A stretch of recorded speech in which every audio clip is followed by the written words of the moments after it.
शनिवार को अमेरिका और इजराइल द्वारा ईरान के विभिन्न ठिकानों पर किए गए व्यापक और समन्वित हमलों के बाद पश्चिम एशिया में तनाव एक बार फिर से चरम पर पहुंच गया है। इन हमलों को लेकर तेहरान ने गंभीर आरोप लगाए और दावा किया है कि कार्रवाई के दौरान सैकड़ों निर्दोष ईरानी नागरिकों की जान गई है। इसी बीच भारत में ईरान के राजदूत मोहम्मद फतली ने आधिकारिक रूप से स्थिति स्पष्ट करते हुए कई अहम बातें सामने रखी हैं। तो आइए इस वीडियो में जानते हैं क्या है वो अहम बातें जो ईरानी राजदूत ने अब सामने रखी हैं। राजदूत फतली ने पुष्टि की है कि ईरान के सर्वोच्च नेता अयातुल्ला अली खामेनेई और राष्ट्रपति मसूद पेजेश्कियन पूरी तरह से सुरक्षित हैं और उन्हें किसी भी प्रकार की शारीरिक क्षति नहीं पहुंची है। उन्होंने कहा कि दोनों शीर्ष नेता स्वस्थ हैं और देश की स्थिति पर लगातार नजर बनाए हुए हैं। फतली के इस बयान को ऐसे समय पर महत्वपूर्ण बताया जा रहा है जब क्षेत्रीय अस्थिरता को लेकर कई तरह की अटकलें लगाई जा रही थी। हमलों के बाद अंतर्राष्ट्रीय समुदाय में चिंता की लहर दौड़ गई है। विभिन्न देशों ने संयम बरतने और स्थिति को और अधिक बिगड़ने से रोकने की अपील की है। ईरान ने इन हमलों को अपनी संप्रभुता का उल्लंघन बताते हुए इसकी कड़ी निंदा की और इसे क्षेत्रीय शांति के लिए गंभीर खतरा तक करार दिया है।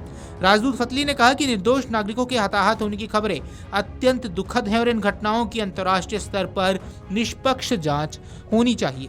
भारत में ईरानी दूतावास की ओर से जारी वक्तव्य में ये भी कहा गया कि मौजूदा हालात को देखते हुए विदेशी नागरिकों खासकर छात्रों और पेशेवरों की सुरक्षा सर्वोच्च प्राथमिकता है।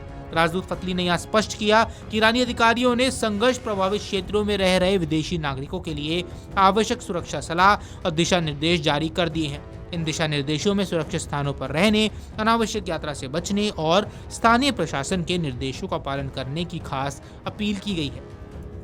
भारत में बड़ी संख्या में छात्र उच्च शिक्षा के लिए ईरान के विभिन्न विश्वविद्यालयों में अध्ययन कर रहे हैं, जिसके अलावा कई भारतीय पेशेवर भी स्वास्थ्य, ऊर्जा और व्यापार क्षेत्रों में कार्यरत है। ऐसे में भारत सरकार और भारतीय समुदाय के बीच स्वाभाविक रूप से चिंता देखी जा रही है। राजदूत फतली ने भरोसा दिलाया कि ईरान की सरकार विदेशी नागरिकों की सुरक्षा के प्रति पूरी तरह से प्रतिबद्ध है और उनके लिए आवश्यक सुरक्षा व्यवस्था सुनिश्चित की जा रही है। उन्होंने ये भी कहा कि दूतावास भारतीय अधिकारियों के साथ निरंतर संपर्क में है और जरूरत पड़ने पर समन्वित कदम उठाए जाएंगे। राजदूत ने जोर देकर कहा कि किसी भी प्रकार की आपात स्थिति में दूतावास हेल्पलाइन और संपर्क माध्यम सक्रिय है ताकि जरूरतमंद लोगों को तुरंत सहायता मिल सके। राजनयिक हलकों में इस बयान को स्थिति को संतुलित करने और अफवाहों पर विराम लगाने की कोशिश के रूप में देखा जा रहा है। हमले के बाद सोशल मीडिया और अंतर्राष्ट्रीय मीडिया में कई अपुष्ट खबरें सामने आई जिनमें शीर्ष नेतृत्व को नुकसान पहुंचने की अटकलें भी शामिल थी। फतली ने इन सभी अटकलों को खारिज करते हुए स्पष्ट कर दिया है कि देश का नेतृत्व सुरक्षित है और शासन प्रशासन सामान्य रूप से कार्य अब भी कर रहा है।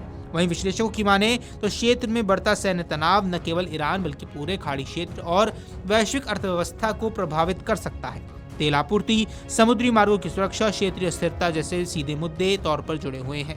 ऐसे में भारत जैसे देशों के लिए स्थिति महत्वपूर्ण है क्योंकि भारत की ऊर्जा जरूरतों का बड़ा हिस्सा इसी क्षेत्र से पूरा होता है। Video desk अमरुजाला.com।